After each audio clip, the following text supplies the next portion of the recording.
La main est petite. Gloire au Seigneur. Depuis 3 jours, comme l'homme de Dieu l'a dit, nous sommes ici.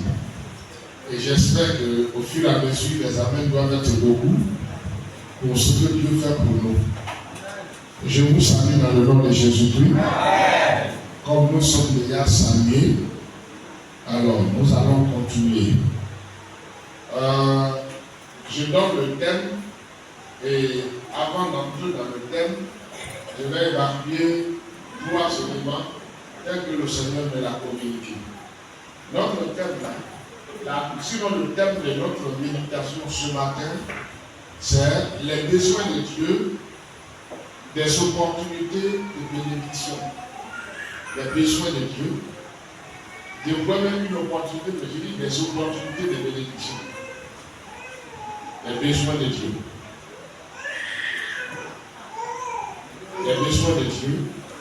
Des opportunités de bénédiction. Alléluia.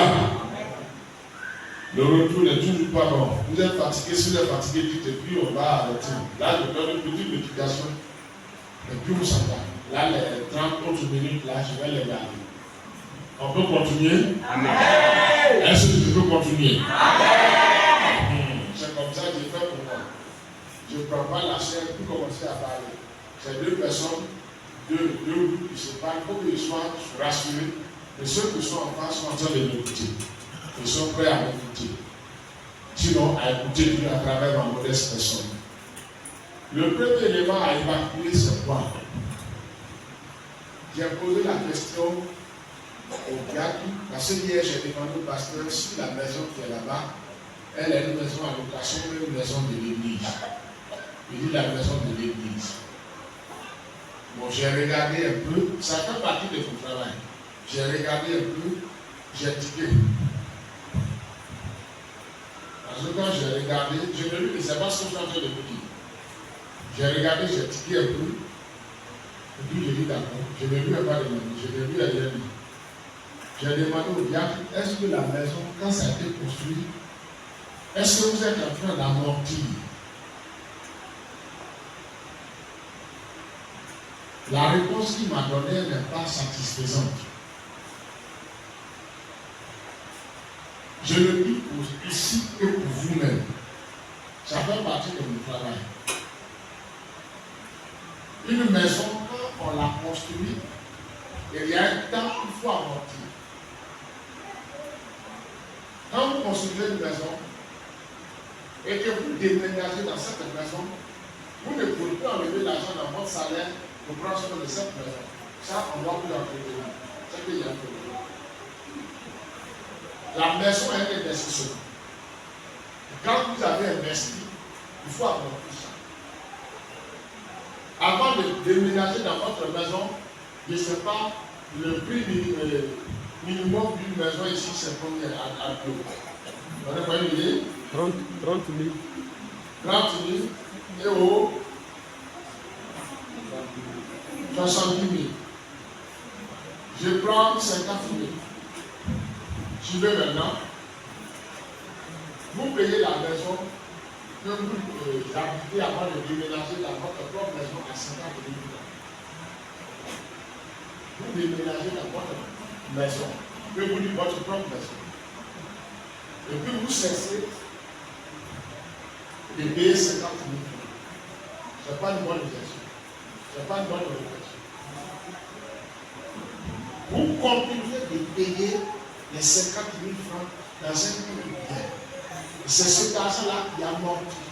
C'est à partir de cet argent que la maison, on en prend soin, on l'entretient. Et comme c'est un investissement, vous allez partir à un certain moment, c'est là que vous pouvez réaliser d'autres éléments. Mais de grâce, si vous ne pouvez rien réaliser, ce n'est pas le salaire. Donc certaines personnes disent c'est leur maison. Mais 10 ans après, quand tu vas, même dans les toilettes, quand tu arrives, même quand tu as gagné, tu es guéri à l'homme. Tu ne peux pas dans ta propre maison et puis c'est ça, et puis ça soit sale. Non. Cette réflexion-là, bannissez ça, ça ne fait pas partie d'un enfant, de la vie d'un enfant de Dieu. Donc, je lui ai dit, à partir de la fin de ce mois-là, la maison là va être payée. C'est dans ça qu'on prend. Parce qu'avant, on louait les maisons. Pour faire des cultes. Bravo! On louait les maisons. Donc, on prend soin. Le bassin était dans une maison qu'on payait. Et le ciel ne tombe pas sur la tête. On ne peut pas faire une cotisation pour entretenir une maison qui nous appartient. Ça, vraiment, mon âme ne supporte pas. C'est comme si, dans l'église, on ne suffit pas assez. Ce n'est pas normal. Est-ce que vous comprenez? La maison sera payée. Le temple sera payé. Le temple, c'est un bâtiment qui a été construit et qui doit être amorti. Je suis entré dans le bureau du pasteur. Il y a une seule ampoule. Quand vous entrez, c'est sombre. Ça ne correspond pas à la maison, à un bureau digne de ce nom. Dieu nous appartient à un Dieu de lumière. Il doit avoir au moins 2 réglettes. Dès que vous l'entrez, c'est éclairé. Tant que notre esprit n'est pas ouvert sur ces genres de choses, on a besoin de délivrance. La porte est levée. Vous ne pouvez pas vivre comme ça. C'est-à-dire, on n'a plus besoin. C'est-à-dire, on fera offrande spéciale pour les entretiens, pour les grosses œuvres. Parce que ça se paye. 50 là, 50 ici. En 10 mois, ça fait combien? 50, 52, ça fait 100. En 10 mois, ça fait combien? 1 million. En 12 mois, vous avez 1 million 200 qu'on ne prend pas dedans pour faire quelque chose. Ce budget ne touche pas. Quel qu'en soit le pasteur qui ne touche pas, on ne prend pas crédit dedans. C'est quand tu payes la maison au propriétaire, tu ne vas pas prendre crédit dans sa main. Ouais, la gestion obéit à des règles. Être riche, être bien là, ça obéit à des règles. Si vous ne respectez pas les règles, vous allez aller en affaire parce qu'on va dire de faire offrande spéciale, vous allez murmurer. Celui qui murmure là, Dieu va te tuer. Tu n'as pas ta place au ciel. De nos jours là, on ne vient pas, parce que si on vient ici, 2 personnes tombent, elles meurent. Dimanche prochain, 2 personnes tombent, dimanche qui vient, moi je ne vais pas venir là. Je ne vais pas venir dans l'église là où les gens meurent. Non. Je voudrais que les conseillers prennent soin dans une très bonne gestion des choses de Dieu. C'est ça qui envoie la bénédiction. Quand on gère mal ce que Dieu nous donne, faire de 850 jours de jeûne, il ne va rien apporter. Parce que ce qu'il vous donne, vous gérez mal. Lui, c'est quand vous êtes fidèle à de moindres choses qui vous donne ce qui est grand. Dieu n'agit pas en dehors de sa parole. Je vous dis ça. Ce n'est pas le jeûne qui fait la parole de Dieu. La parole de Dieu est différente du jeûne. Est-ce que vous comprenez ce qu'il dit là? Si vous ne respectez pas ce qu'il dit, il ne va pas vous bénir. Pour faire 850 jours de jeûne, ça fait 220 jours. Ça n'apporte rien. Tu vas crever. Tu n'iras même pas au ciel parce que tu auras fatigué ton corps pour lui. Il a besoin de manger, tu lui prives de la nourriture. Ce jeûne-là ne sert à rien. Quand le jeûne est dans l'ordre de Dieu, Dieu nous bénit. Mais quand ça ne vient pas dedans, on prend comme un kill pour se calmer, ça n'apporte rien. Donc faisons une bonne gestion. Le temple ne doit pas être dégradé. Quand on a inauguré, il y a un prix qui est fait et qui est payé. Et c'est dans ça qu'on enlève pour renouveler la peinture. Quand il y a des travaux à faire, on le fait. C'est tout. Quand il y a monnaie, on retourne là-bas. Ce n'est pas ça qu'on prend pour nourrir le pasteur. Le pasteur ne doit pas, d'ailleurs même ça n'est pas, on ne met pas nous c'est gardé là. Si quelqu'un prend, il va rembourser. S'il ne rembourse pas, on l'amène à la justice. Parce que c'est l'argent de Dieu, c'est l'argent de la communauté. Quand on ne prend pas soin de gérer les choses, on devient pauvre. On n'avance pas, on ne réussit pas. Alors que nous devons réussir, régler les choses, même à la maison. C'est comme ça. Je parle et la maison et le temple là-bas, et vous-même votre propre maison. Quand vous faites comme ça, vous devenez stable au fur et à mesure, sans que vous ne courez à gauche à droite. C'est comme ça qu'il a formé certaines personnes. Il se retrouve, il est dans une maison où il payait à 200 000 francs par mois. En 2 mois, en 10 mois, ça fait 2 millions. En un an, ça fait 2 millions 400. Qu'il rembourse, qu'il paye, et puis il faisait tous les autres dépenses chaque année et le ciel ne lui tombe pas sur la tête. Voilà, il est riche. Quand on parle de richesse, là, vous voyez ce que je fais là-bas. Quand vous savez trouver ça, c'est-à-dire, il déménage, il va dans sa propre maison, S'il veut gagner l'argent, il paie les 200 000. Parce qu'il a toujours payé là-bas, et puis le ciel n'a pas descendu. En un an, il aura trouvé, sans faire autre activité, trouvé combien? 2 400 000. En 10 ans, ça fait combien? En 10 mois, ça fait combien? 24 millions. Oh, il y a des gens qui ont fait 20 ans dans certaines maisons en payant le même prix. Si ce que je dis, c'est faux, dites-moi, je vais déposer le livre. En 10 mois, il a 24 millions sans faire quoi que ce soit. C'est ça, on donne au propriétaire de la maison. On est chez nous et l'argent là, on dépense comme ça, on dépense comme ça. Non, non. La même rigueur continue. 10 mois, tu as 24 millions, 10 ans là, ça. 10 ans, on pense que c'est beaucoup, ça passe comme ça. Et les 24 millions, tu peux réaliser plein. Tu peux garder 25 millions pour prendre soin de la maison, l'autre là, tu peux réaliser, construire d'autres maisons encore. À partir d'une maison que vous avez construite, vous pouvez construire toutes les autres maisons parce qu'une maison, c'est une investition. Je peux continuer? C'est mon travail aussi, ça ne vous intéresse pas. Je fais, j'ai dit Jean 3, 16, donc puis on s'en va. On ne dit pas Jean 3, 16. C'est bon. Ça peut aller? Amen. C'est comme ça. Jean 3, 16, là. Ça, c'est eux, ils vont vous dire. Mais moi, là où m'a mis là, c'est votre bien-être. Et je vais vous le dire tout droit. Droit dans l'esprit. Pour que Dieu me bénisse. C'est comme ça. C'est le petit élément que je peux vous dire. Nous circulons beaucoup d'argent. Pour ceux qui payent la dîme de tout ce qui rentre dans leur main, souvent quand les gens n'ont pas l'argent, c'est faux. J'ai allé une petite comme ça. Elle était sur le point de retourner. J'étais chez moi, Dieu dit va. J'ai dit je vais faire quoi là-bas? Elle dit va. Elle-même m'a appelé, elle dit ah, parce que pourquoi tu es venu? Dieu me dit de venir chez toi. C'est tout. C'est juste après la crise, en 2011. Elle a 2 enfants. Je lui ai dit, mais si tu retrouveras d'aujourd'hui, parce que c'est serré dans tes mains, tu as déjà 2 enfants qui sont ailleurs. Tu vas tomber dans les mains de quelqu'un, même si tu tombes dans ses mains, sois sûr qu'il ne va pas te donner son salaire. C'est le mien qui va te donner. Et puis je l'ai fait asseoir, j'ai commencé à lui montrer comment les choses te rentrent dans ses mains. Elle a dit, on lui donne 20 000. J'ai dit, 20 000 là, c'est bien suffisant. Et puis j'ai commencé à lui montrer. Tu sors, et puis quelqu'un te donne 5 000 francs. Qu'est-ce que tu fais? C'est pas ton argent, c'est la prière que tu as fait l'utiliser. Je lui ai dit, tu amènes 500 pierres, la Bible, et puis tu as besoin de quoi? Parce qu'en temps normal, il y a des choses où vous n'avez pas besoin d'argent pour vivre. Les pâtes et puis le savon là. Si on bloque tout aujourd'hui, BFTG là, les enfants, si on utilise 4 morceaux par mois, on peut utiliser 2 ans, 30 millions. C'est comme ça, vous payez. Même ma famille vient aujourd'hui, demain je paye. Parce que le jour, les gens disent, on ne reste pas rien, le peu là, il faut gérer. C'est moi ce peu là qu'il faut gérer. Est-ce que vous comprenez français que je parle? Petit comme grand. Mon dernier là, lui il a appris comme ça, j'ai posé à moi, lui il a appris comme ça.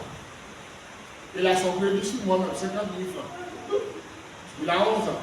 L'argent qu'on regarde, il dit, bon, je vais utiliser, après je vais le mettre. Donc, je lui ai dit, tu payes 2 types de pâtes dentifrice. Tu mets de côté. Le reste là, tu payes un peu de riz là. C'est pas quand le sac de riz rentre, c'est tout. Lui, c'est 1 kilo qui rentre, c'est tout. Nous, c'est 2 kilos qui rentrent, c'est tout. Tu payes au fil et à mesure, au fil et à mesure. J'étais aux États-Unis, quand elle a dit à mon petit frère, mon fils là, elle lui a dit que vraiment papa m'a aidé de murmurer. À l'heure où je vous parle, elle est dans son foyer. Un foyer bien stable. Quand elle a arrêté les murmures, rentrées, sorties là, elle a commencé à gérer, elle paie sa maison, elle ne se plaît plus, elle a commencé à prendre du poids, puis à ouvrir toutes les portes qu'il faut. Elle s'appelle. Elle est une femme. C'est tout. C'est pas ça qu'on pourrait se le dire. C'est comme ça. Donnez-vous un salaire que vous ne touchez pas. Dans ce que tu gagnes, donne-moi un salaire. Un montant que tu ne touches pas. C'est une discipline. On ne réussit jamais sans discipline. Nous, on n'a pas de discipline, on est versé comme ça. On mange tout et puis on est là, on dit rien. C'est pas parce que vous n'avez rien, c'est parce que vous gérez bien là. Vous avez une mauvaise appréciation des choses. C'est tout. J'aime beaucoup. Quand mes enfants savent ça, mon époux de son village, c'est ça. C'est-à-dire quand je dis, on me dit ça là, c'est pourtant, ça ne n'arrive pas. Ça va aller dans ce pourquoi c'est rentré dans la main. En menant ailleurs, il rentre dans le péché. Parce que Dieu ne m'a pas envoyé pour que ça parte ailleurs. Dieu a envoyé ça pour le but. Mais dans ce pourquoi Dieu t'est là, répondez-moi. Dans ce pourquoi Dieu t'est là, Oui. ceux qui font là, ils ne sont pas plus intelligents que nous. J'ai une discipline. Tout ce que vous faites, s'il n'y a pas de discipline, vous ne pouvez jamais réussir. Je ne parle même pas de l'argent même. Même la vie conjugale, c'est un problème de discipline. Comment on vit tout et tout, c'est désordonné. C'est-à-dire que les suspicions naissent, et puis on ne se fait pas confiance, on se tourne, tout là, et puis on laisse attendre, ça vient. Après, on va dire les sorciers qui ont au village. Les pauvres sorciers, même eux aussi, ils viennent dans la sorcellerie là, sinon vous allez trop souffrir. Mais c'est que nous on fait là, on va vous accuser. Est-ce que vous comprenez? Donc ici 50 000, là-bas 50 000. Tu as fait 100 000 francs. Ça doit coûter de la caisse chaque mois. C'est pas à 4 000. Le reste, il n'y a pas. Vous allez chercher à nourrir même parce que vous mettez ça. Ça va vous permettre, quand ça là s'est dérangé, vous allez changer tous ces éléments-là. Mais ça va être comme ça. Vous êtes dans la maison de Dieu, vous louez Dieu, la toi qui coule comme ça, et puis ça devient qu'il vient, vous sautez, vous criez, bon, ça fait mal à ma tête. Ça fait mal, on ne peut pas. Le temple de Dieu, le tabernacle là, qu'ils ont fait là, qu'ils ont construit dans le désert là, ça a pris 5 tonnes d'or. 5 tonnes d'or. Dieu c'est le sacré. C'est-à-dire, Dieu c'est le divin. On ne l'adore pas dans la légèreté. Il a horreur de la légèreté. Faire ce qui est propre, ce qui est normal, ce qui est juste. Soyez fidèles, gérez bien, correctement, et à partir de rien du tout, vous allez réussir. Je ferme cette parenthèse en vous donnant cet exemple. Je suis arrivé à Cotonou. Quand vous arrivez aujourd'hui, c'est les pasteurs qui vont là-bas. Je suis content d'eux parce que quand nous on était là-bas, on avait des étudiants qui étaient là, les filles qui étaient là, et puis on disait comme ça. Quand j'ai arrivé à l'église avec vraiment des difficultés financières. La première année, je suis arrivé, on m'a donné l'argent de couler le 31 à 18 heures. Tout le marché est fermé. Ce sont des milliers. J'ai appelé l'administrateur. Moi-même, ça fait partie de la formation. J'ai dit, il faut envoyer ton cahier de brouillard là. Je vais regarder. Il a travaillé dans son cahier de brouillard. Le peu qu'on gagne là, si on continue de gagner, il y a une économie de 60 000 francs que j'ai retiré. Parce qu'il y a des choses que je dis que c'est inutile, c'est pas la peine de supprimer, tout ça va faire quoi ça, on n'arrive pas à manger, c'est supprimer là. Bon, les plus sont inutiles. Est-ce que vous comprenez? Et puis on a commencé à. Le propriétaire, il se plaignait. Il a commencé à recevoir son argent. Il a donné une date. Il dit cette date-là, je ne peux pas te donner. Voici la date qui convient. Commencé à donner. Par 3 fois, il a retiré 5 000, 5 000 là pour donner à mon épouse. Même le jour où j'ai été affecté, les voisins qui sont à côté, ils ont dit, ah, c'est un vide que vous laissez parce que, véritablement, le pasteur, sa présence, c'est très utile. On a commencé à gérer ça. On gère ça. Quand tu n'as pas suffisamment d'argent, tu prends ce qui est essentiel. Tu continues. Et puis au fur et à mesure, tu progresses. Tu ne peux pas avoir 10 francs et puis vouloir manger 25 francs. 15 francs là, pour tout ça. Et puis on a commencé à monter. Les crédits, on a commencé à régler. Même quand je suis arrivé après, je suis au système comme ça. On a réglé ça. La gestion, on a réglé ça. On a enlevé beaucoup d'artifices dedans. au fur et à mesure, on a commencé à remonter. La maman, là, elle insultait les gens tous les jours. Elle avait raison, c'est sa maison. Un jour, elle est venue, elle dit, mon fils, j'ai construit ma maison là, en 1954. Voici tant, voici tant, voici tant. Je dis, maman, il n'y a pas de souci. Je te dois juste 3 mois pour régulariser ça. C'est terminé. Avant la fin du mois, son argent est plein. On lui donne ça. Avant c'est plein, on lui donne ça. Elle va venir jusqu'à moi, je dis à Fatih, je suis allé arriver. C'est comme ça. Je vous dis ça parce que vous avez dormi. Moi, depuis 2h30, j'étais debout sur la prière. Je n'ai plus dormi jusqu'au matin. C'est pour vous que Dieu a voulu que je vienne. Ce n'est pas seulement pour dire Jean 3,16. Dieu a créé l'homme, il a créé l'homme et composé la matière et le spirituel. Les deux sont équilibrés. Quand il y a un qui monte l'autre descend, tu n'es pas équilibré. Est-ce que vous comprenez le français que je parle là? La matière et le spirituel sont équilibrés. Il n'y a pas un en bas, un en haut. Bon, on parle d'équilibre, hein, il y a une vidéo de professeur de mathématiques, demandez-lui bien. Donc, Dieu ne crée pas quelque chose qui est déséquilibré. Il ne nous a pas affranchis aussi pour que nous soyons déséquilibrés. Je suis venu pour nous équilibrer, tant spirituellement que socialement. Il manque plein de disciplines. Réglons ça. Donc, pour ce qui est ici, bon, pour ce qui est de ta famille, il y aurait bien voulu que tu fasses comme je suis en train de dire, mais si tu ne veux pas faire aussi bon, je prierai pour toi. Je ne vais pas dire tant mieux, je prierai pour toi, mais pour ici, là, à partir de fin décembre, les 100 000 francs doivent être mis de côté.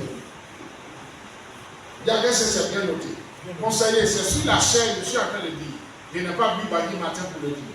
Je n'ai pas l'effet de Badi. C'est après la prière. Il y a beaucoup de choses qui manquent. Vous faites l'offrande spéciale, ça c'est pas normal. Il y a des offrandes spéciales qui ne sont pas normales. Surtout quand vous avez votre propre bâtiment, il y a 1 an, 2 ans, 3 ans, si vous faites l'offrande spéciale pour payer des réglettes, vous avez un problème spirituel.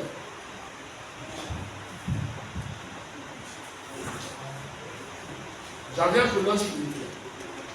Pour régler ça. Ça peut aller? Amen. Ok. Que Dieu vous bénisse. Prenez Psaume 128.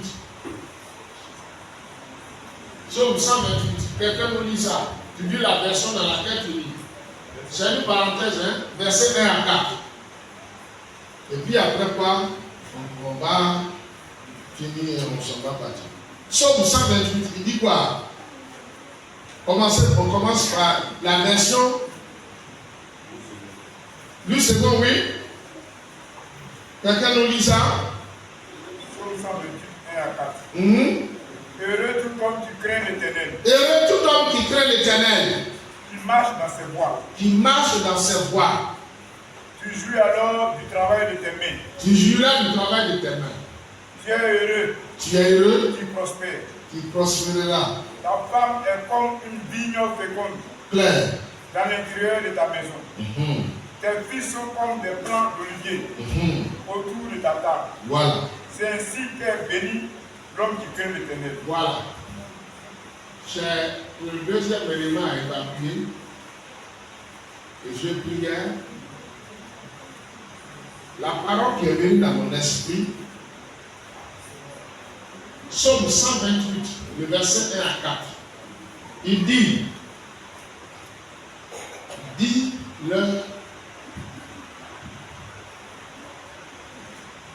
que 2024, il veut te bénir.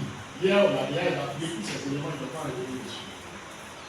Mais pour qu'il te bénisse, il dit, dis-leur tout ce qu'il faut faire pour que je sois présent dans leur vie, au cas de faire. Il y a quelques jours qui restent là. Tout ce que tu peux faire pour mettre ta vie de sorte que Dieu vienne dans ta vie, il va venir. Et s'il vient, 2024, je suis en train de parler aujourd'hui le dimanche 10 décembre 2023. Tu auras l'occasion de te rappeler de cette date parce que tu vas rentrer dans ta vie. Il dit faut qu'il soit présent. Et c'est ce que lui par ce passage. Dieu est présent dans la vie de celui qui le craint et qui vit, qui le respecte. La crainte de Dieu, ce n'est pas la peur. C'est le grand respect. Un respect révérentiel. Dieu, il n'est pas là pour qu'on ait peur de lui, même qu'on le respecte. Mais si tu le respectes, tu seras béni. Tu vas jouir du fruit de ton travail. Il va bénir tes activités. Quand tu le respectes, il est avec toi. Et parce qu'il est avec toi, il va bénir le fruit de ton travail. Amen. Est-ce que je parle à quelqu'un dans cette salle? Amen. Il va bénir le fruit de ton travail. Et il a touché tous les compartiments de la maison. Tu seras béni, ton travail sera béni, ta femme sera, elle sera quoi? Le compte sera béni, sera comme vie, tes enfants aussi seront. Il a touché tous les éléments de la famille.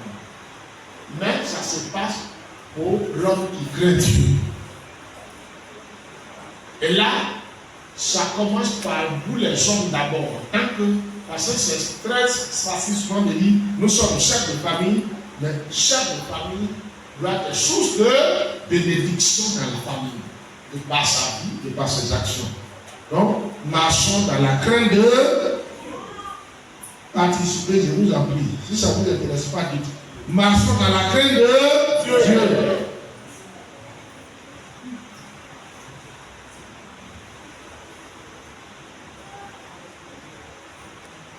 Et c'est comme ça.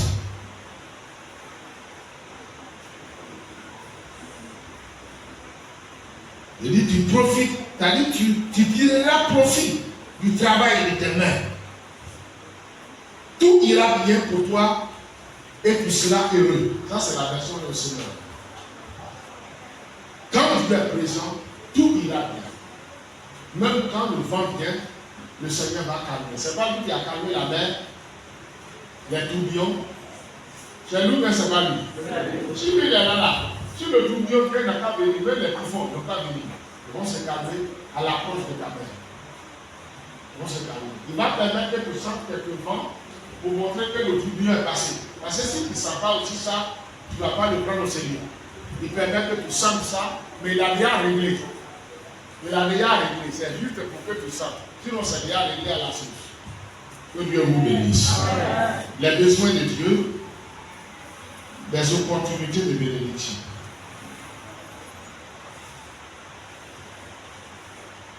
En temps normal,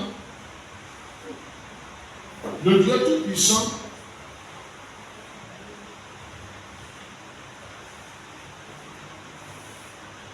aurait fait toutes choses sans avoir besoin de l'apport de l'homme. Parce qu'il est tout-puissant. Ça, c'est le commun de toute personne. C'est lui qui a créé les cieux et la terre. C'est lui qui nous a créés. Il y a quoi que lui, Dieu, il ne peut pas faire, honnêtement parlant.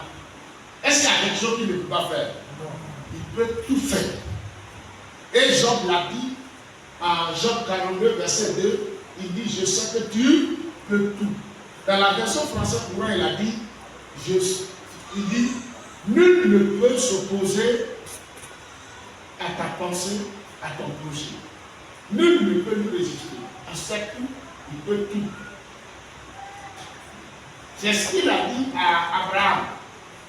La Bible dit, quand Abraham avait 99 ans, Dieu lui a parlé et Dieu dit, je suis le Dieu tout-puissant. Je suis le Dieu tout-puissant. Il lui a dit, marche devant ma face et sois intègre. La femme dont j'ai parlé là, il sortira de toi et de ta femme Sarah. C'est pas ce qu'il y a d'autre. Abraham a erré pendant 24 ans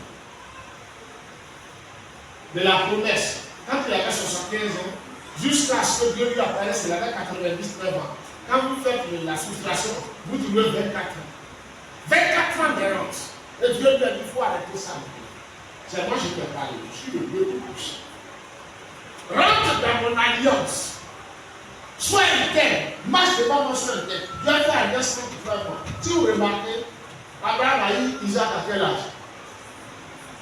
Pour ceux qui lisent la Bible. À quel âge? Dites ça avec lui. À 100 ans. 100, quand vous enlevez 99, il reste combien? Il reste combien? Participer, il reste 1. Il a erré pendant 24 ans. Quand il est rentré dans le plan de Dieu, ce qui n'a pu être possible en 24 ans, ça a été possible en une seule année. Quand Dieu est présent, il n'y a pas mal. C'est ce qui m'a dit depuis 2 ans. Quand il est présent, ce qui n'a pu être possible à 30 ans devient possible. C'est ce qui s'est passé avec la femme de Elkana, la maman de Anne. Quand elle est rentrée dans la présence de Dieu, la Bible cette fois-ci, parce que tout le temps qu'il partait à Silo, elle pleurait, il y a des activités qui les adoptent là, ça ne va rien changer. C'est pas si vous comprenez là. Ça ne va rien changer, ça ne changera rien. Tu vas mourir pour rien, ça ne changera rien. Quand les gens ont fini, ils ont mangé, la Bible cette fois-ci, dans la version le semeur, elle se leva et entra dans le temple. Elle a commencé à parler avec Dieu. Et pendant longtemps, le sacrificateur Élie, qui était déjà vieux, il pensait qu'elle a pu. Il dit, toi là, va jeter ton vin là-dedans. Tu fais quoi comme ça? Elle n'a pas dit, maman, elle parlait de ceci. Elle dit, ta servante, ne prends pas ta servante pour une femme perverse. C'est la douleur de mon cœur que je suis en train de pencher de l'homme. Elle dit, je parlais à Dieu. Je suis une femme dont l'intérieur est très touché. Et je suis venu parler au Seigneur. Il dit, bon, que le Dieu à qui tu as parlé exauce ta prière. Et la Bible dit, le visage de cette femme ne fut plus le même. Et quand elle est partie, ce qu'elle faisait toujours avec un canard pendant des années, il n'y a rien là. Elle a fait, la Bible dit, beaucoup d'années, elle a beaucoup de grossesse. Il n'y a rien à faire. Quand il est dedans, c'est qu'on fait donc quand il n'y a rien là. Il va avoir le résultat. Quand Dieu est dedans, il y a ton frère. Quand Dieu est dedans, il y a le résultat. Tu dis ça. Quand Dieu est dedans, il y a le résultat. Quand Dieu est dedans, le résultat va sortir. Dieu lui a dit, je suis le Dieu tout-puissant. Maintenant, sois intègre. En une seule année, l'amour, la science, jusqu'au milieu, aucune science ne peut démontrer. Il est là, il est du corps médical. Aucune science ne peut démontrer qu'une vieille de 90 ans peut enfanter. Elle est périmée. 5 fois périmée, il n'y a rien. Devant les hommes, mais devant Dieu, elle n'est pas périmée. Regardez ce qu'elle a dit. Elle a dit, l'ange lui a demandé, il dit, à cette même époque, l'année prochaine, je reviendrai, tu auras un enfant. Elle a commencé à rire. Dieu lui a demandé, donc, à sa place, même, on aurait pris un caillou pour lancer sur moi. Parce que là où elle était là, c'est là qu'on dit, moi, mon enfant. Dieu lui a dit, l'enfant est sorti là de toi. Qui? Abraham et de ta femme Sarah. Il n'y a pas de limite pour lui. C'est le plan qu'on a. On ne sait même pas qui on adore aussi. C'est un grand problème. Je dis, mon peuple est détruit. Il faut de savoir qui je suis. C'est ce que Osée a dit. 700 ans avant Jésus-Christ. On ne sait pas. On joue avec ça. Les mystiques connaissent bien la valeur d'un enfant de Dieu que lui-même.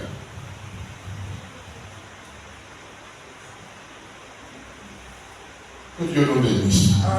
Donc, Dieu peut faire tout ce qu'il a dit, ce qu'il veut, sans l'intervention d'un homme. Cependant,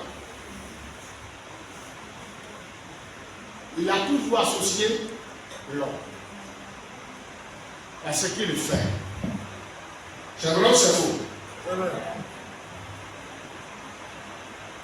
Il a toujours associé l'homme pour faire avancer son règne. En fait, qu'est-ce que Dieu poursuit? Quel objectif veut-il atteindre en associant l'homme? L'amour, lui, il peut tout faire. C'est ça le principe de Dieu. Quand vous ne comprenez pas aussi son principe, ça devient un problème. Ça dit, quand on connaît bien le Seigneur, on réussit. Et c'est ce que Dieu a dit aux enfants d'Israël. d'enseigner suffisamment leurs enfants. Il dit, quand tes enfants te demanderont, tu leur diras, tant. On était en esclavage, voici comment Dieu nous a délivrés, voici qu'il a fait. Il a dit, si nous faisons ça, nous serons heureux tout le jour où nous allons vivre. Si nous ne faisons pas ça, nous ne serons pas heureux. Ils savent que cette action que tu poses, tu ne seras pas heureux. Mais si tu poses ça, tu seras heureux. Partout où nous trouver. Amen. Amen. Vous savez, notre Dieu, c'est un Dieu très actif. Très, très actif.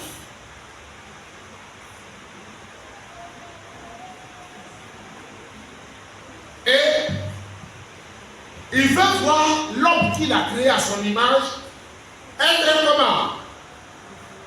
Très actif comme lui, Dieu, il est actif. Il associe pour le rendre très actif. La Bible dit la terre était informe. Il n'y avait rien à la surface de la terre. C'est la Bible. Mais l'Esprit de Dieu faisait quoi? Bouger. C'est une puissance. Ça bouge sur la surface de la terre. Mais malgré cette puissance qui bougeait, les ténèbres n'ont jamais bougé. Elles sont chacun à sa place.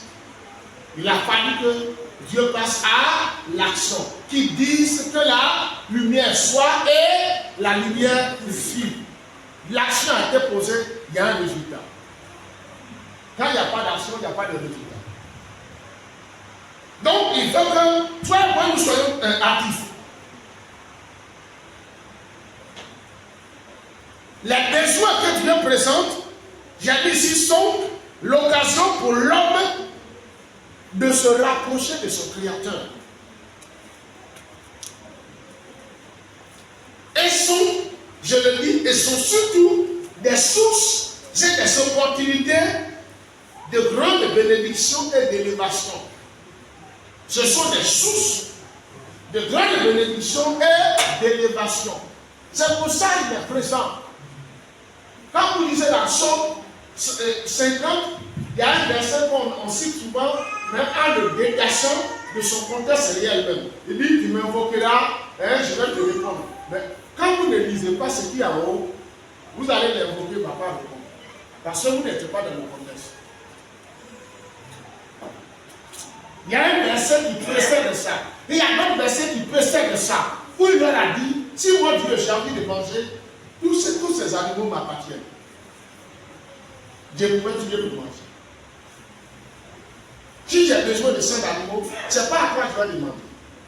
Mais le sacrifice que je demande, j'ai la crainte de l'Éternel, tout et tout. Et ainsi, quand tu vas m'invoquer, je vais faire quoi? Je vais répondre. Mais on ne vous dit pas, oui, il invoque le jour du malheur, il va te répondre. Mais si tu ne le fais pas, ce qu'il faut pour qu'il te réponde, tu vas l'invoquer, il ne va pas répondre. Donc, ce qu'il présente là, ce sont des occasions, des opportunités.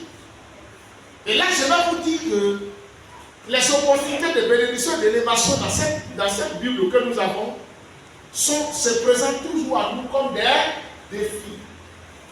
Défis, ceux qui sont allés à l'école, ils vont dire c'est des challenges. Mais je vais plus loin, un défi, c'est-à-dire des difficultés à surmonter. Une activité qui se réalise difficilement, où on a du mal à réaliser. Il faut des efforts pour réaliser. Est-ce que vous comprenez? Amen. Dieu fait ça parce qu'il veut te rendre actif. Il dit, comme la femme vertueuse, il dit, elle n'accepte pas les pains de paresse. Elle mange les pains de ses mains pour rendre l'homme actif. Dieu, il n'est pas passif. Il ne supporte pas la passivité. C'est pourquoi il présente la bénédiction en tant que cette opportunité, en tant que quoi? Un défi pour que toi-même tu sois fier, tu sois content, tu sois heureux d'être là où tu te trouves. Imagine-toi que quelqu'un regarde, il n'a pas passé d'examen, on dit il est en 6e. Pas d'examen, il est temps. Il n'y a rien, il est à l'université. Il n'y a pas d'évaluation. Il ne va même pas prendre ça au sérieux. C'est vrai ou c'est faux? Dieu nous met dans des positions où nous apprécions la valeur de ce que nous possédons.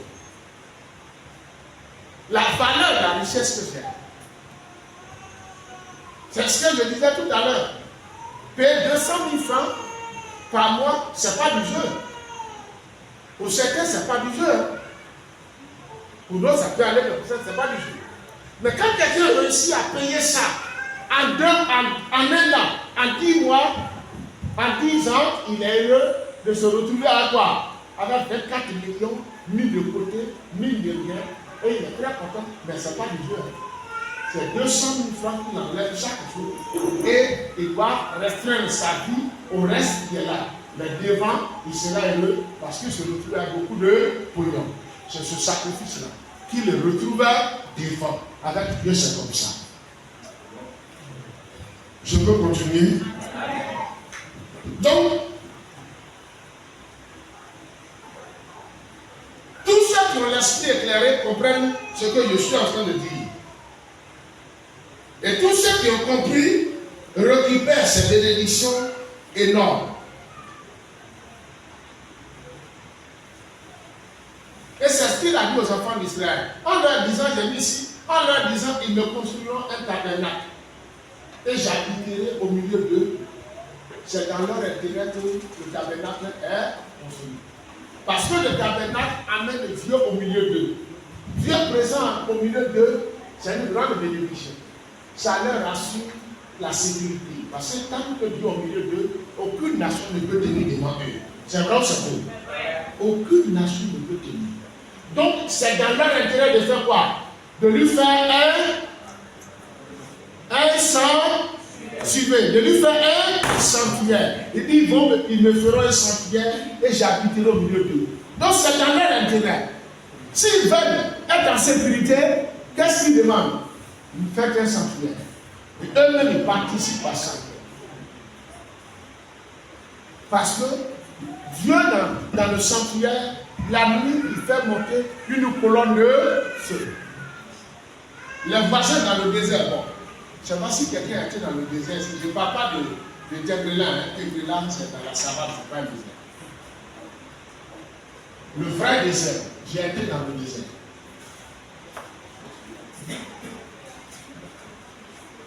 Vrai désert. Quand vous êtes ici, jusqu'à Ischia, c'est à peine de vue. Ce n'est que du sable.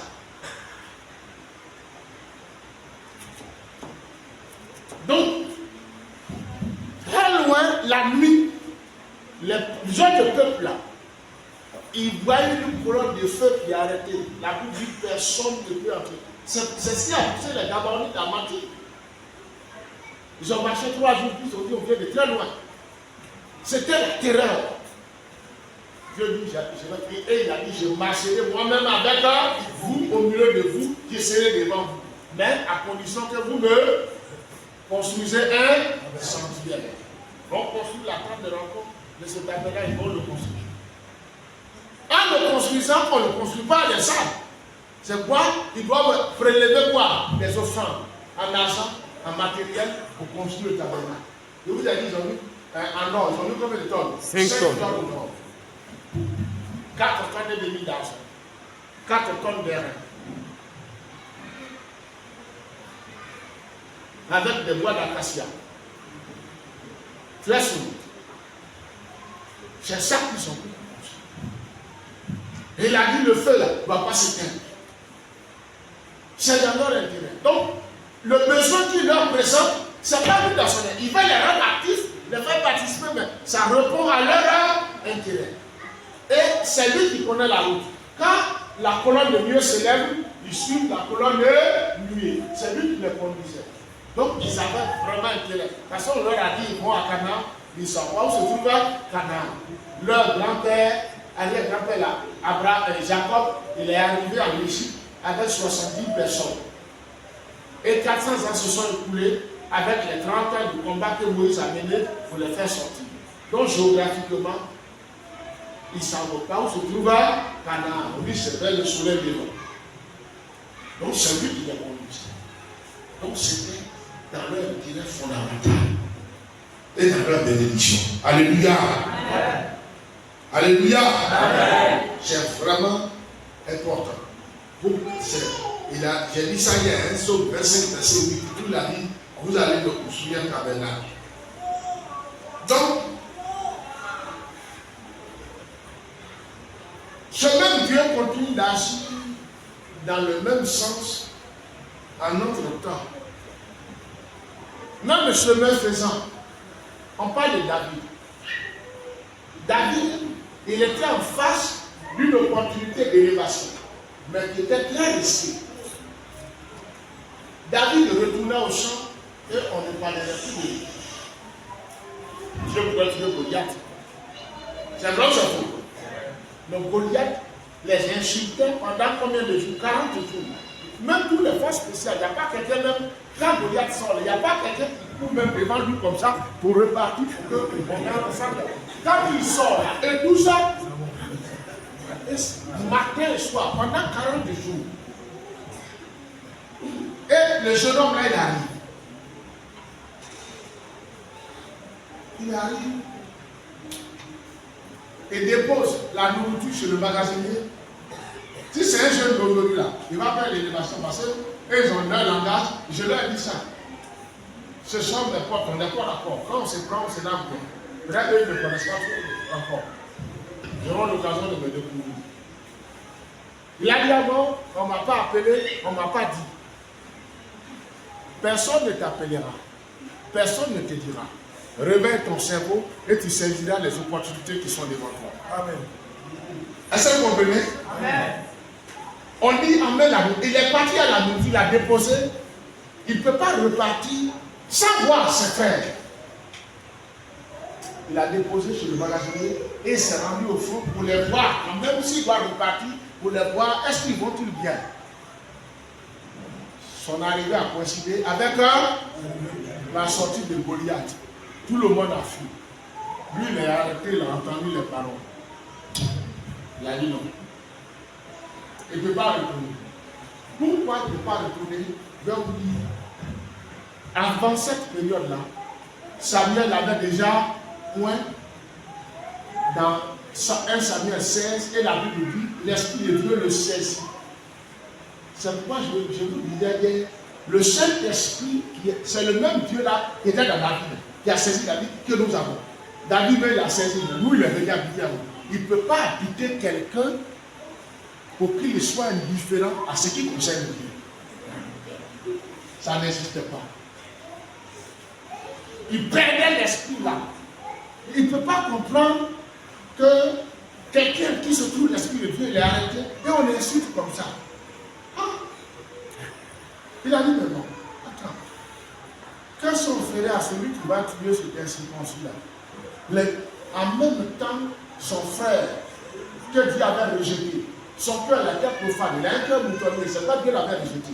Quand Samuel est arrivé, il a dit Eliab, c'est un homme bâti, il a le même cas que Saïd. Il dit loin de Dieu est de la Dieu, il faut laisser ce profane. Je l'ai déjà laissé. Il y a des choses que Dieu dit de toi que tu ne sais même pas qu'il a tout de Dieu. Cette conversation-là, David et Samuel n'ont jamais su. David et Eliab. Eliab, lui, il ne sait pas. Le monsieur l'a vu, il dit voici loin de Dieu. Dieu dit il faut laisser ce monsieur. Il ne l'a pas choisi. Ils ont envoyé tout le monde. Dieu dit, je regarde, l'homme regarde ce qui fait plaisir, mais je regarde au fond du cœur. Quelle est sa disposition du cœur vis-à-vis de mon honneur, de ma souveraineté? Ouais, David, tout le temps que tu as passé, moi j'ai prié Dieu pendant des années. Parce que Dieu a dit l'homme selon son cœur. Moi, j'ai cherché à savoir pourquoi Dieu te dit l'homme selon ton cœur. J'ai pris des années et Dieu m'a répondu. Un jour, il m'a dit, David, je l'appelle l'homme selon mon cœur parce qu'il est sincère avec moi. Si tu es sincère, je serai avec toi. David était vraiment sincère. Il ne peut jamais minimiser, jeter à terre ce qui touche la souveraineté de Dieu. Il ne peut pas comprendre que lui, il s'arrête là, on insulte l'armée du Dieu vivant et puis il va aller derrière les boutons. Non. Son frère, il va là-bas au milieu. Tu es venu faire quoi ici? C'est pour voir tout ce qui est venu. Parfois, quelqu'un qui est là, on insulte l'armée, tout le monde. C'est les moutons que lui-même ne surveille pas la scène. Ça, c'est vrai. Mais David était un homme mûr. Vous savez, nous ne choisissons pas des gens comme ça. Il était jeune, il n'avait pas encore 20 ans, mais il était mûr. Il ne s'est pas fâché pour dire, moi je vais faire l'homme, je me suis, je m'en vais. Il n'est pas, ça dit qu'il n'est pas ce genre de morpion qui ne sait pas ce qu'il veut. Il dit, ah, je peux parler quand même un peu. Et quand il a insisté, on l'a attrapé maintenant pour l'emmener chez Saïd. Et il arrive chez Saïd, il dit, mon Seigneur, que personne ne se décourage. Ton serviteur, il a se battre à ce principe aussi, il va le tuer. Ça y est, il regarde le morpion là. Il dit, mon petit, c'est suicidaire. Pour le tuer. Il dit, on va t'écraser. 3 mètres de haut. Le bois de sa langue, ça fait 9 kilos. La culasse qui fait porte, ça fait 82 kilos. Ça, il n'a pas besoin de se battre. Il prend et puis il frappe toute la tête de mon cou. Il dit, c'est un homme de guerre. Mais vous savez, les gens ne sont pas sincères. Ils disent, ils ont des visions, mais qui ne peuvent jamais défendre. Même dans l'église, j'ai dit ça, on n'a pas écouté. C'est toi qui as vu, nous on n'a pas vu. Tu ne nous expliques pas, puis tu dis on n'a pas écouté. On ne comprend pas ce que tu dis. C'est toi qui veux dire. C'est lui qui dit il va aller tuer Goliath, non? On dit tu es petit, il faut aller au champ. Il n'a pas dit, il a dit d'accord, je suis petit. Il dit, mais ton serviteur que tu vois là, il est petit.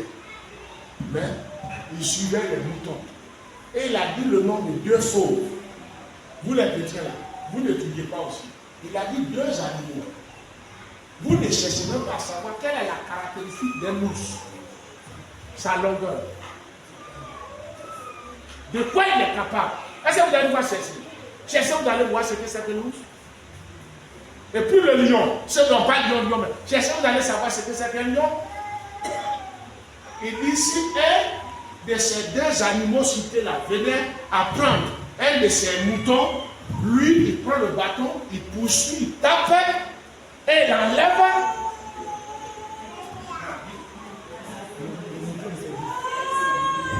Si vous avez remarqué, quand il a fini de dire ça, Samuel a pris son habit pour lui porter. C'est celui-là que Samuel a perdu la réalité. Mais David n'était pas un opportuniste, ni un aventurier. Il a dit ça ne lui convient pas. Son temps n'était pas encore arrivé. Il n'est pas opportuniste. Il prenait ça là. Le monsieur allait le tuer, le couper en 2 mains. Il dit ça va. Il a pris ce à quoi il a tué. Quand il a dit ça, Saïd n'a plus rien dit. Saïd était un ancien berger. Donc il sait de ce dont parle l'enfant. Enlever l'animal avec un bâton dans la bouche d'un lion, d'un ours, on peut dire. Il dit, tout ça c'est long, on prend mon habit, mais tu vas aller. Et il a dit, tu viens vers moi avec ton javelot, avec tout, mais je viens vers toi avec l'Éternel, mais ça revient encore. Dieu doit être présent maintenant. Quand l'Éternel des armées avec toi, les Goliaths vont plier.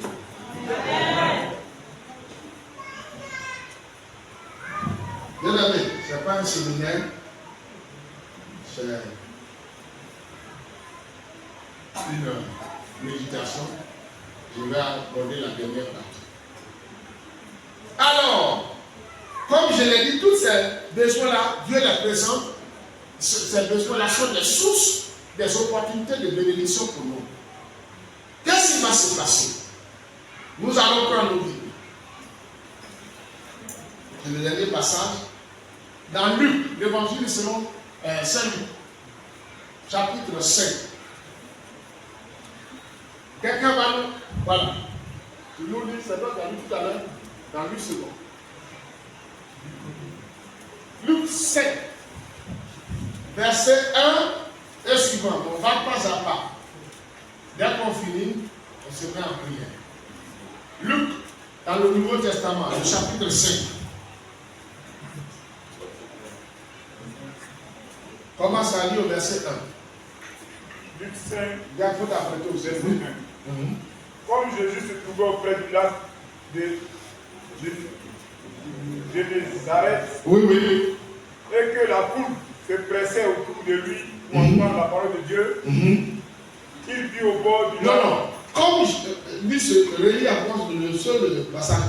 Comme Jésus se trouvait auprès du lac de Génézareth et que la foule se pressait autour de lui pour entendre la parole de Dieu. Arrête-toi là. Oui, parole du Dieu. Un jour que Jésus se tenait sur le bord du lac de Génézareth, la foule se pressait autour de lui pour écouter la parole de Dieu. Voilà, vous pouvez vous asseoir là. Donc, la Bible dit un jour, Jésus se tenait au bord du lac de Génézareth. Et la foule se pressait autour de lui parce que cette foule-là avait soif de la parole. Il était au bord du lac. Quand ils ont su que c'est Jésus, toute cette multitude-là a couru vers lui et les gens l'avaient entouré. Ils veulent entendre la parole de Dieu. Jésus s'est trouvé dans une situation très complexe où il va manifester un besoin. Parce que en ce temps-là, il n'avait pas de micro. Il y a des positions, quand vous les tenez, ceux qui sont loin ne peuvent pas vous apprendre. Vous avez souvent même avec ça, quand on fait les attroupements, celui qui est arrêté au milieu, qui n'a pas de moyens de communication, c'est ceux qui sont autour de lui qui l'entendent. Les autres ne l'entendaient pas. C'est vrai ou c'est faux? Et puis la foule qui s'est rassemblée, on ne connaît pas le nom. Donc, il va entendre la parole de Dieu. Les gens le pressaient. Il a commencé à chercher un endroit qui va lui permettre d'accomplir ce pourquoi il est venu sur la terre. Jésus voulait accomplir sa mission. Mais c'était difficile là où il se trouvait. Alors, il s'est trouvé dans un basement. Il tournait. Et le verset 2 dit quoi? Lui, c'est quoi d'abord? Il vit au bord du lac 2 barques. Très bien.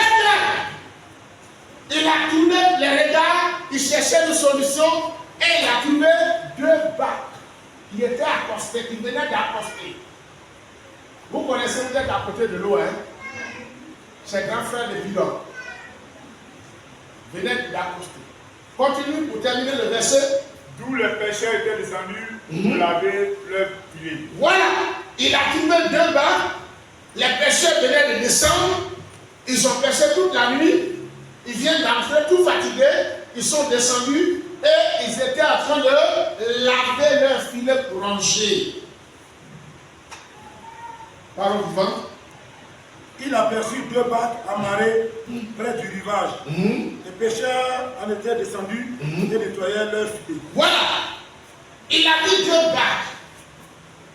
Jésus, ses yeux sont tombés sur ce dont il avait besoin, mais qui ne lui appartient complété. Qui ne lui appartient pas. C'est pas parce qu'il est Jésus que c'est venu. Hein. C'est pas lui qui est venu accoster avec les barques. Les barques ont leur propriétaire.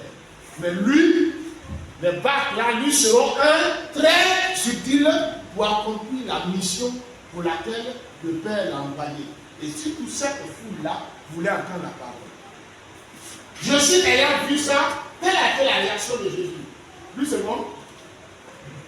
Il monta dans l'une de ses barques. Il monta dans une de ses barques. C'était à Simon. Heureusement, c'était la barque de Simon. Il est monté dans l'une de ses barques. Oui. Et il le pria de s'éloigner un peu de terre. Voilà, arrête-toi là. C'est-à-dire qu'il va au rythme. On n'est pas qu'on revienne à passer. C'est-à-dire au même moment où on lit là, on explique que plus on finit. Oui. Il monta dans l'une de ses barques appartenant à Simon et lui demanda de s'éloigner un peu du bord. Veuillez vous asseoir là. Les 2 barques étaient le besoin du Seigneur. Il cherchait c'est-à-dire quelque chose qui allait, une position qui allait lui permettre de prêcher l'évangile. Et les 2 pêcheurs, c'est-à-dire les 2 barques, les pêcheurs viennent de descendre. Ils ont pêché toute la nuit. Quand les gens vont en mer, ils fuient les eaux pour pêcher, ce n'est pas pour dormir. Ils restent en éveil jusqu'au matin. Demandez aux pêcheurs, ils vont mourir.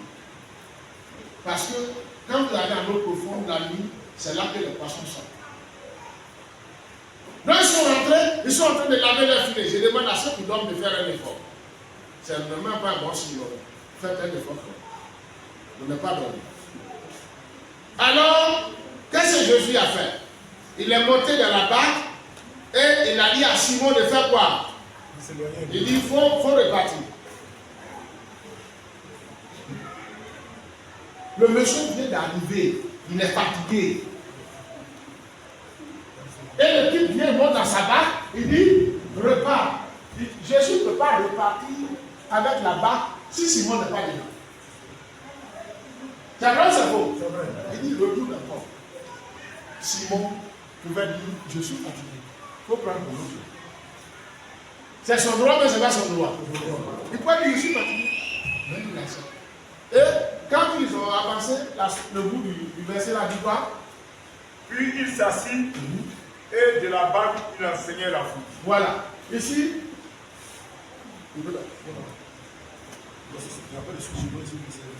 oui, lui, c'est ça, il y a pas su. Ok. À la fin de son discours, Non. On n'a pas encore arrivé à faire le discours.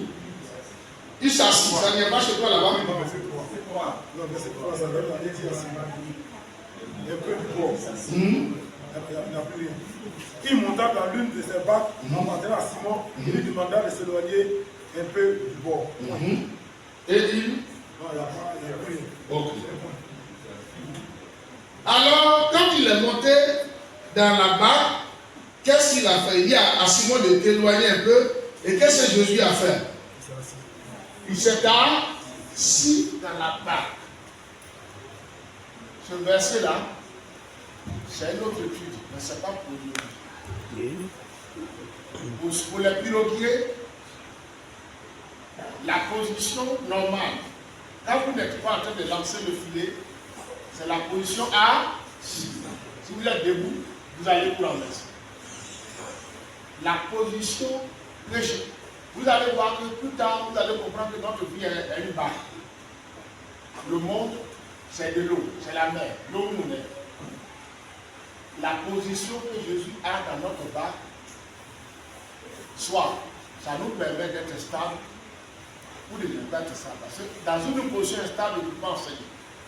Quand il est monté, il s'est assis confortablement et il a commencé à enseigner. Mais ça, ce n'est pas à l'ordre de l'eau. Je voudrais attirer votre attention dessus. Et c'est assis, il a commencé à enseigner. Il a, combien de temps il a pris pour enseigner? Nous ne savons pas. Il ne nous a pas dit. Ce n'est pas le serment sur le mont des Oliviers. Non, ce n'est pas ça. Allez, le serment sur le mont des Oliviers, les scientifiques ont quantifié ça, ça fait 8 heures. Mais là, je n'ai pas encore découvert le temps que ça. Donc, il a pris le temps d'accomplir sa mission. Et quand il a été satisfait de la mission, il va se tourner maintenant vers ceux qui lui ont permis d'accomplir cette mission. Il va se tourner maintenant. Il a eu un besoin. Les gens ont répondu à son besoin. Il a été satisfait. Quelqu'un peut-il répondre aux besoins de Dieu? Dieu va être satisfait et Dieu le laisse à vide. Je vous laisse répondre vous-même.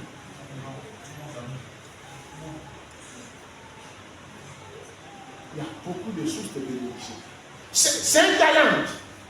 C'est un défi parce que ils sont rentrés fatigués.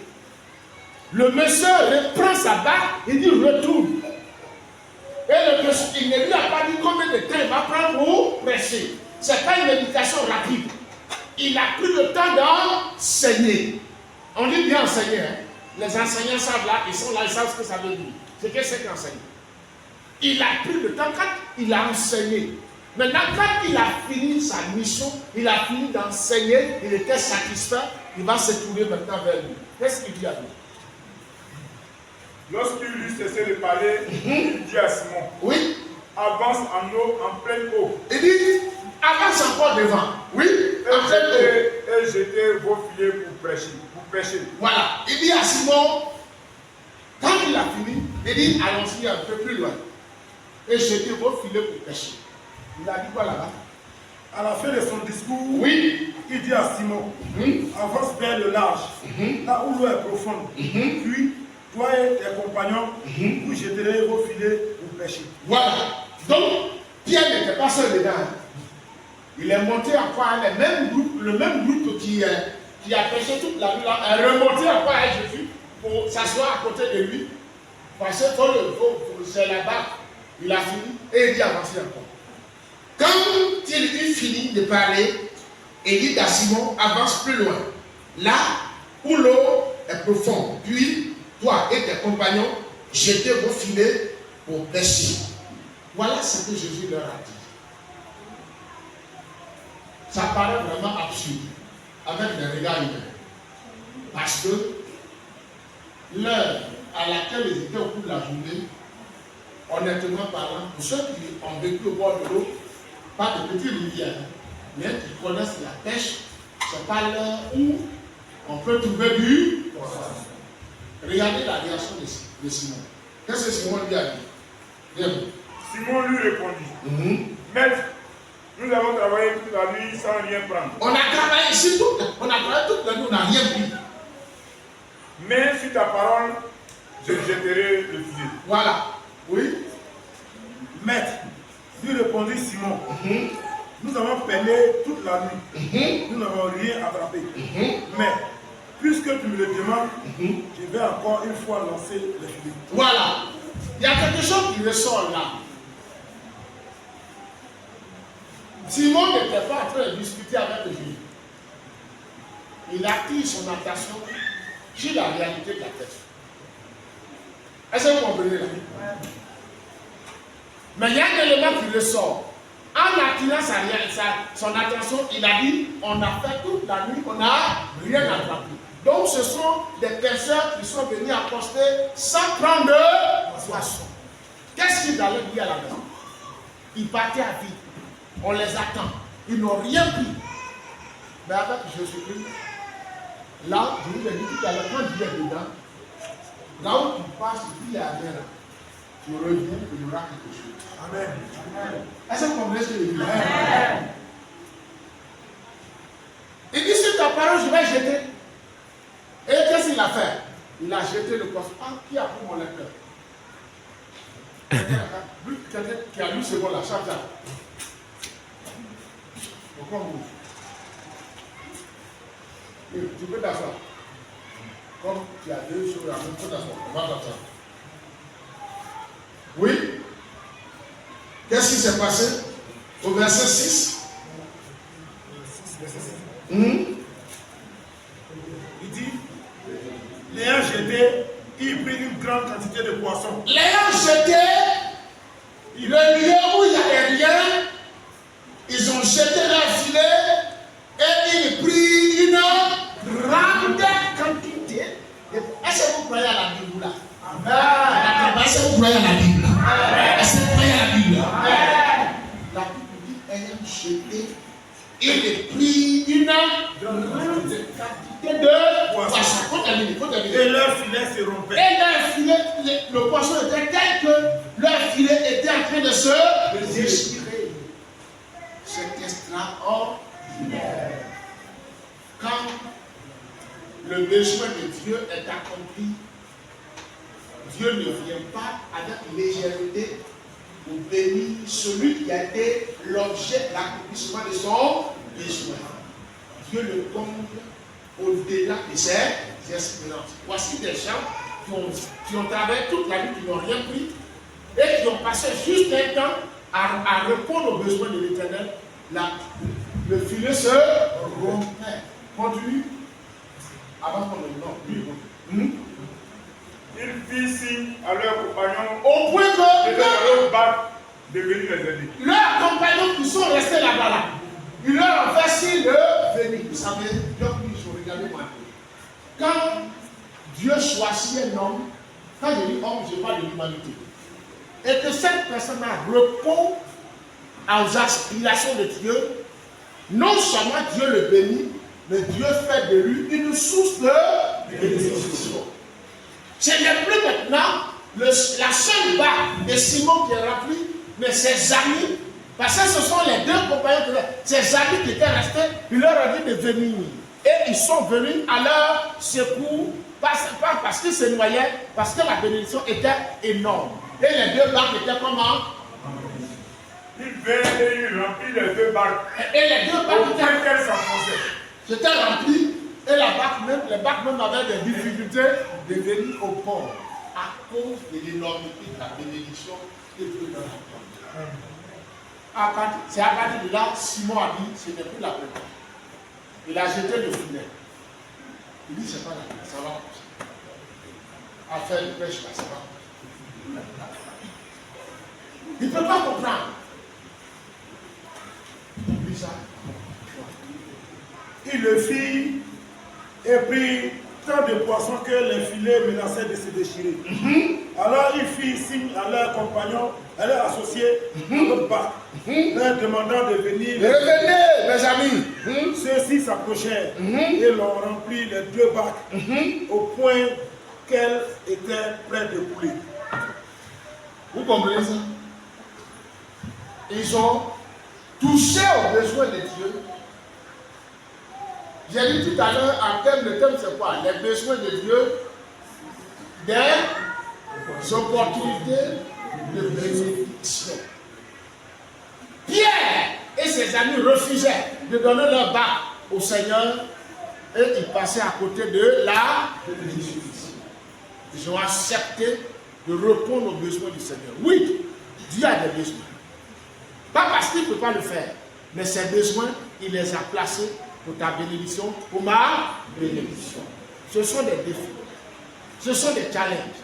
Parce que des gens qui sont fatigués, qui retournent encore en mer, sur la mer de Galilée, s'asseoir, écouter quelqu'un prêcher, il finit de prêcher, puis il dit allez-y là, il leur propose quelque chose qui eux-mêmes, si ce n'est pas Dieu, ils sont convaincus qu'il n'y aura rien. Il lui a dit, il lui jette, mais avec Jésus-Christ, là où vous avez jeté, où il n'y a rien, quand lui vient dedans, quand vous jetez, non seulement vous aurez quelque chose, mais de grandeur. Donc, bien aimé, voilà ce que le Seigneur a mis à mon cœur. Vous dites qu'en cette fin d'année, rentre dans le principe du Seigneur. Rentre dans le principe du Seigneur. Demandez à tous ceux que Dieu bénisse. Il y a un frère qui m'a appelé ce matin. Lui, il est à Yakoli. C'est lui qu'on a mis maintenant comme représentant César de la région de Yabayo. Il coordonne ici. Il devait venir hier, mais il a perdu un de ses aînés qu'il a élevé. Donc il m'a dit, non, tu ne peux pas venir. C'est lui qui t'a élevé, il est décédé. Tu ne peux pas disparaître. Donc fais la veille. Il dit, il va faire la veille après l'enterrement. Il allait venir. Mais je lui ai dit d'accord. Ça, tout en étant convaincu que quelqu'un qui t'a élevé, c'est ton père. Donc finalement, il n'a pas pu venir, il m'a appelé ce matin. Donc voilà ce qui s'est passé. En septembre, je suis allé en mission à Yabayo, dans le cadre de la César, comme je suis venu. Quand j'ai fini d'intervenir, lui n'a pas posé des questions. Il dit, mais pasteur, qu'est-ce qu'on peut faire pour que vous reveniez encore? Je lui ai dit, c'est simple. Comme j'ai mis 15, mettez le sens dedans, puis je dis. Ce que vous me donnez, je dis. Il dit, bon. Il a dit, devant tout le monde, il dit, pasteur, je vais prendre ton arrivée prochaine en charge. C'est ainsi qu'en novembre, je suis reparti. Même quand j'étais parti, ce jour-là, après la formation, les gens ont voulu faire un frère spécial. Il dit non, ce n'était pas prévu comme ça. Et il a réglé ça. Quand je quittais, j'ai prié pour je quittais, il dit, pasteur, j'ai un sujet. J'ai dit lequel? Il dit, parce qu'il a fait un pont, il a fait je comprends pour peser il a fait bascule là. Pour payer, comment dirais-je, les VA. Donc il a demandé un prêt à BCC et autres. 27 millions. Mais il a dit, le dossier se trouve, ça se trouve au main d'une femme et autres. Je lui ai dit, bon, donne-moi le nom de la femme, et puis où ça. je vais confier ça au Seigneur. 2 semaines avant que je ne vienne ici, j'ai vu, il a appelé longtemps, lui, il n'écrit pas, il a fait beaucoup. Il a appelé jusqu'à, après je l'ai rappelé, il dit, ah frère, j'ai dit, il y a quoi? Il n'a pas ça, c'est pour te dire que c'est passé. Alléluia. Ils m'ont accordé le prêt, ce qu'il doit enlever, puisqu'il avait pris un prêt à la coupe, ils ont couvert tout ça, tout et tout. Il dit, c'est passé. Et il a dit, bon, je vais faire quelque chose. Parce que quand j'étais arrivé, leur chair là-dedans, là, était cassée. Et je leur ai dit, c'est pas bon. Donc, il a dit, il veut changer la chair. À Yabayou, chair au niveau de la région. Et puis, au niveau de l'église locale, Yakoli, il y a, c'est pas au bureau de façon, mais dans le temps, il y a des ventilateurs. Oui, c'est très bien, Dieu te bénira. Quand il est parti pour prendre la chair, puisque j'avais parlé publiquement ce jour-là, on a dit que quelqu'un avait déjà pris la chair. Il n'a pas frotté les mains pour dire ah, ça va bien. Il a mis spirit dans le bureau du pasteur. Il a appelé les autres ventilateurs. La semaine là, son oncle qui ne croyait pas à ce qu'il faisait, l'a appelé pour dire je serai ton associé. Juste après les fêtes, je t'envoie les 3 millions pour payer la gâchée. Pour payer la gâchée, puis ça va. Simplement, il s'est mis dans le plan de Dieu pour dire viens, tu vas parler au peuple de Dieu. C'est tout ce qu'il a fait. L'année 2024 qui vient, j'ai prié de 22h jusqu'au matin. Les bénédictions qui sont suspendues pour toi sont énormes. Je n'ai pas pris du baillot. Je vous dis clair, c'est-à-dire que quelqu'un n'a pas envoyé 2 pots de vanille là-bas pour dire c'est l'effet de vanille. Lui qui a parlé aussi, comme par le moins à côté, bon, c'est pas un parlé. Regarde, je vous dis ce rentre dans le principe de Dieu. Face aux besoins de Dieu.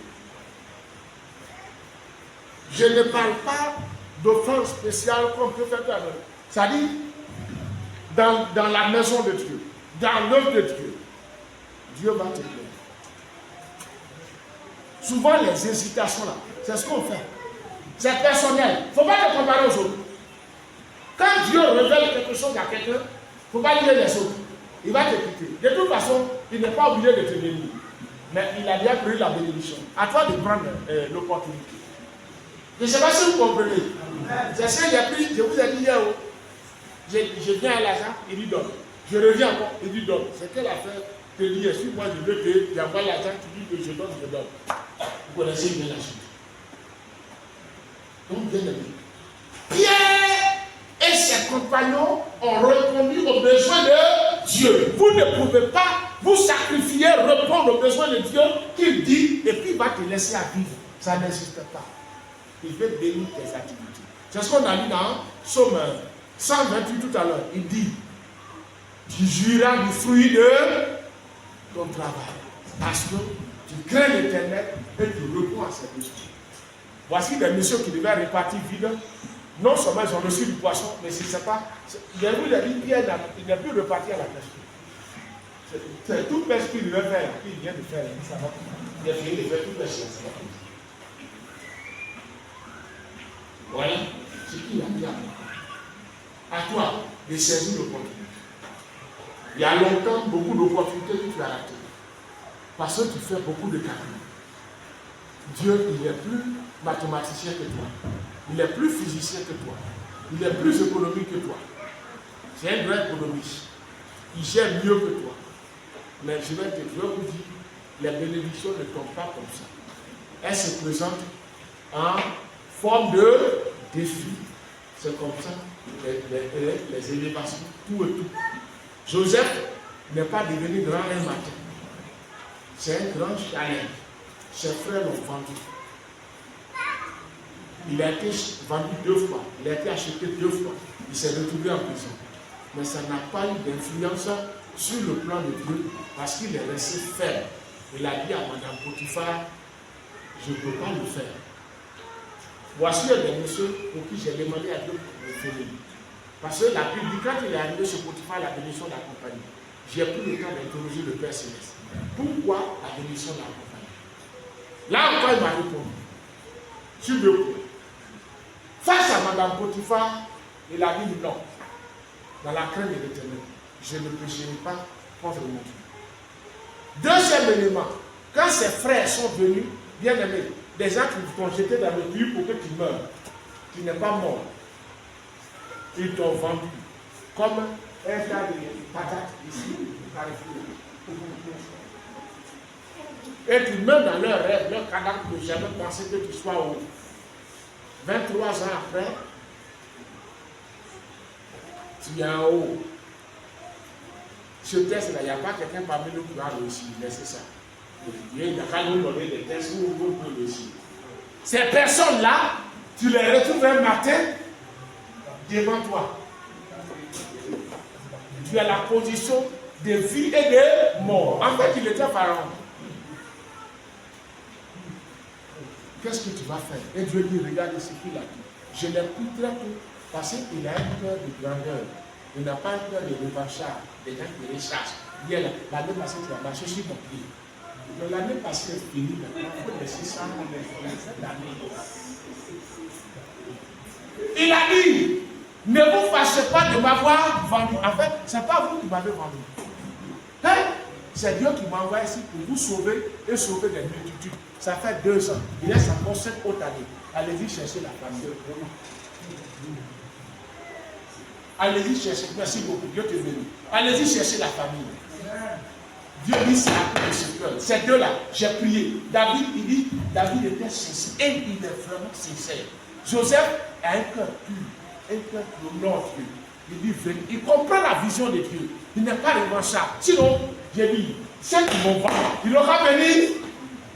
Il va dire, prenez les salauds, ou parce que j'allais mourir, allez la cour. Il les a embrassés pour dire, c'est pas vous, ne vous fâchez. Lui, c'est lui, mais il leur demande pardon. Ne vous fâchez pas, c'est pas vous. Il fallait ça, parce que Dieu fait tout chose pour un but.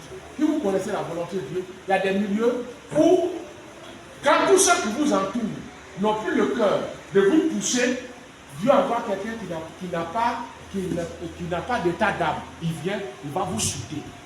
Que vous voulez ou pas, il va vous chuter. Là où tu vas arriver, c'est là que Dieu veut que tu arrives.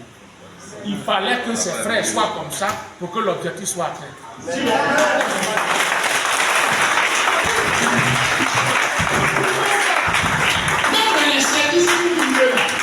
Sinon, ton patron est comme ça, laissez, c'est le bon patron qui est là. Là, il a dit que le comportement de ton patron là, Dieu veut t'emmener à une dimension. Regarde dans son comportement. Il y a plein de choses à apprendre. Rien n'est compliqué. C'est le meilleur patron que tu as. Le patron qui te laisse tout là, tu n'apprends rien. Lui, tu viens, il passe la main, il dit c'est sale, il faut laver, ça dit qu'il va mettre en toi la rigueur qui sera très pointillée. Tu quittes dans ses mains, partout où tu arrives, les gens vont t'approuver. Viens vous tenir debout.